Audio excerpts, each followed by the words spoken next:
गुणवत्ता पे ध्यान दीजिए, अपनी क्वालिटी को इम्प्रूव कीजिए। तो क्वालिटी अपनी कैसे इम्प्रूव करेंगे? हम अपनी इफिशियंसी बढ़ाएंगे, और इफिशियंसी धीरे धीरे ही बढ़ सकती है। आप एक रात में चाहेंगे कि आपकी इफिशियंसी बढ़ जाए तो वो संभव नहीं है, धीरे धीरे प्रैक्टिस के द्वारा ही बढ़ेगी। ठीक है, आज हम बात करेंगे COP29 पे। COP29 की, जो कि अजरबैजान बाकू में हुआ था।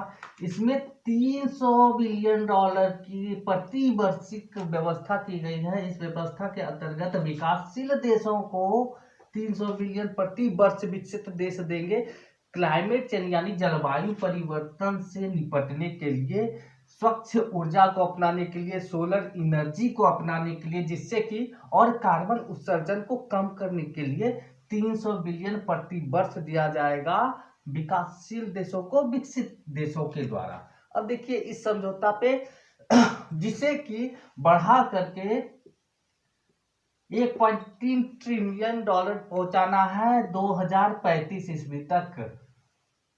इसके पहले पेरिस में 2009 ईस्वी में समझौता हुआ था, COP15 की समझौता हुई थी। इसमें $100 बिलियन प्रति वर्ष का व्यवस्था किया गया था कि विकसित देश विकासशील देशों को देंगे, लेकिन यह 2022 में जाकर के ही पूरा हो पाया और 2025 में यह जाकर के समाप्त होने वाला था। इस वजह से यह कोशिश की गई कि अब एक नया समझौता किया जाए, जो कि अजरबैजान बाकू में समझौता हुआ। COP29 के अंतर्गत समझौता हुआ 300 बिलियन प्रति वर्ष देने का। अगर पेरिस में 100 बिलियन प्रति वर्ष की व्यवस्था की गई और अजरबैजान बाकू में 300 बिलियन प्रति वर्ष देने की व्यवस्था, और 2035 ईस्वी तक 1.3 ट्रिलियन तक इसको पहुंचाना है, तो इसकी आवश्यकता क्यों आ पड़ी है? इसकी आवश्यकता इसलिए आ पड़ी है कि अगर हमारे विश्व का तापमान 2 डिग्री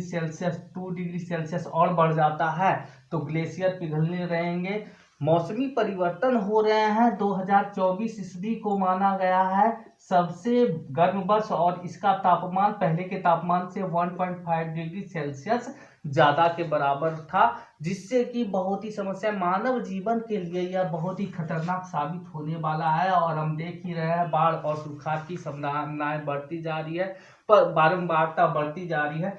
इस वजह से इस चीज को रोकने के लिए 2 डिग्री सेल्सियस तक हमारा तापमान ना बढ़ पाए पहले से अपेक्षा, इसीलिए इस फंड की व्यवस्था की जा रही है। सभी इस बात पर सीरियस है। अब देखिए 1.5 डिग्री सेल्सियस तक हमें रोकना है किसी भी तरीके से तापमान की वृद्धि को, ताकि हम मानव जीवन को बढ़ाया जा सके। इसीलिए 1.5 डिग्री सेल्सियस तक लिमिट करना हमारी बहुत आवश्यकता है, और ये लिमिटेशंस करने के लिए बहुत सारे कदम उठाने पड़ेंगे। पहला कदम यह उठाना पड़ेगा कि कार्बन उत्सर्जन में कमी करनी होगी, सौर ऊर्जा पर अधिक ध्यान देना पड़ेगा, वायु ऊर्जा पर ध्यान देना पड़ेगा, और जल ऊर्जा पर हमें ध्यान देना पड़ेगा। दूसरा है कि हमें वॉच करनी होगी ग्रीन हाउस गैस जो निकल रहे हैं CO2, जिसकी वजह से ग्रीन हाउस गैस कहा जाता है CO2 को, इस पर नियंत्रण करने के लिए वॉच करना होगा, हमें बराबर